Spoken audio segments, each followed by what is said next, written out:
From AccuWeather.com, this is AccuWeather Daily, a brief host-read article. It's weather news in a nutshell.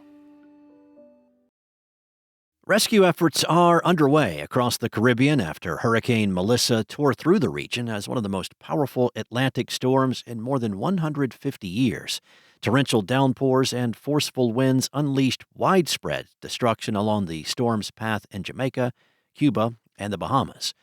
Melissa lashed Bermuda as a Category 1 overnight on Thursday into Friday as the storm passed the islands, bringing quick-hitting bursts of strong wind and rain. The storm is expected to weaken and become post-tropical as it races south of Newfoundland into cooler Atlantic water.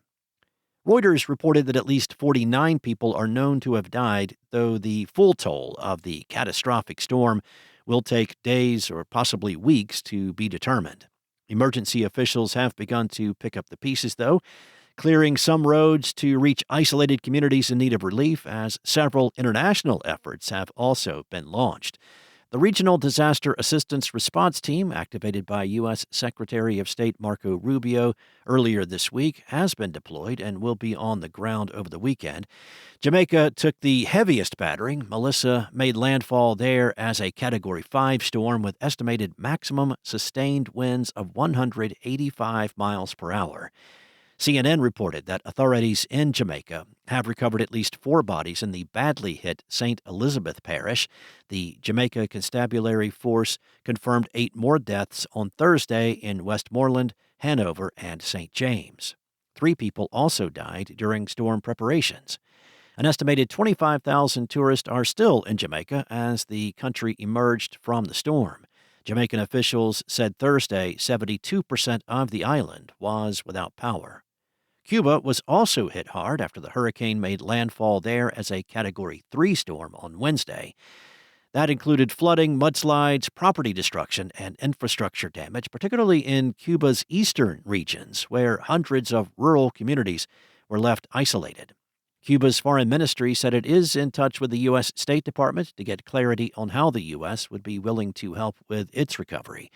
Marco Rubio announced earlier Thursday that the U.S. is prepared to provide immediate humanitarian assistance to the Cuban people, both directly and through local partners. Cuba is already receiving some aid from partners such as China and Venezuela, as well as the United Nations.